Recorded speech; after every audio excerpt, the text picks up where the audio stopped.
जय सदाशिव। प्रिय भाई और बहनों, सावन का महीना चल रहा है, भोलेनाथ का महीना है। भोलेनाथ हमसे एक सीधी सी बात कहना चाहते हैं। वो कहते हैं कि मेरी पूजा करने से पहले घर में प्रेम की पूजा करना सीखो।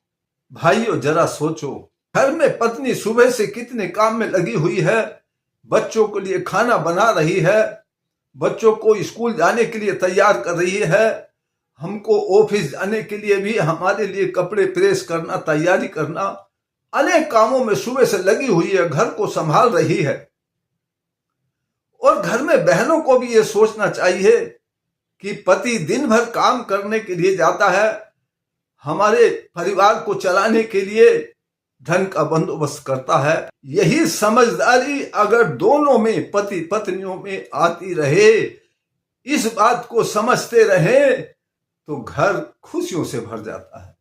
महादेव जी कहते हैं कि पति पत्नी आपस में एक दूसरे की बुराइयों को गिनोगे तो घर में कभी सुख शांति नहीं टिकेगी। और पति पत्नी यदि आपस में एक दूसरे से प्रेम से रहोगे, एक दूसरे की बुराइयों को नहीं देखोगे, एक दूसरे की अच्छाइयों को देखोगे, एक दूसरे की जरूरत को पहचानोगे, आपस में विश्वास रखोगे, तो घर में सुख शांति सदैव ही बनी रहेगी।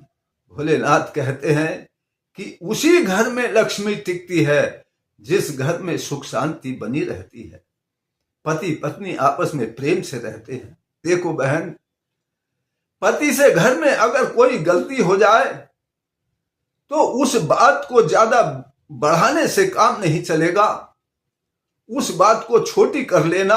और भाइयों से भोलेनाथ का कहना है कि पत्नी से अगर कोई गलती हो जाए, पत्नी से कोई काम बिगड़ जाए, तो उसे चार लोगों के बीच में कभी मत सुनाने लग जाना। घर की बात घर में ही सुलझा लेना, क्योंकि दूसरों के सामने अगर घर की बात कहोगे तो दूसरे तो सुनकर चले जाएंगे और आपके घर का मजाक बनाएंगे, लेकिन घर का जो दुख है वो तो सिर्फ घर वालों को ही सहना पड़ेगा।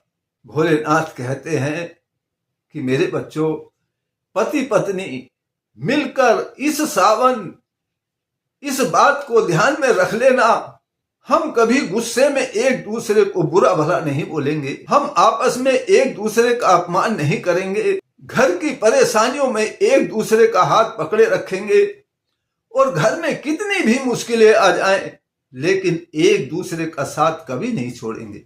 भाइयों, कभी पत्नी के हाथ का खाना खा करके बस इतना सा बोल देना कि आज खाना बहुत अच्छा बना है, चाहे खाना पहले जैसा ही क्यों ना हो, लेकिन आपके दो शब्द, आपके दो मीठे बोल पत्नी को इतना खुश कर देंगे कि उसका पूरा दिन अच्छा हो जाएगा। और जब पत्नी का दिन अच्छा हो जाएगा तो आपके घर का वातावरण अच्छा हो जाएगा, सुंदर हो जाएगा। और बहनों, जब पति दिन भर काम करके शाम को अपने घर वापस आए तो उसको प्यार से दो मीठे बोल ये बोल देना, बहुत थक गए हो दिन भर काम करके, आओ बैठो, मैं तुम्हारे लिए पानी लाती हूं। जहां पति पत्नी एक दूसरे का सम्मान करते हैं, जहां बड़ों का सम्मान होता है, बड़ों का आदर होता है, जहां बच्चों के सामने माता पिता कभी लड़ते झगड़ते नहीं हैं, एक दूसरे की बुराई नहीं करते हैं, उस घर में हमेशा सुख शांति बनी रहती है। महादेव का ये संदेश अच्छा लगा हो तो लाइक कर ले और एक प्यारा सा कमेंट करके हमको अपना आशीर्वाद जरूर प्रदान करें और अपने मित्रों को इसको शेयर कर दें। जय सदाशिव।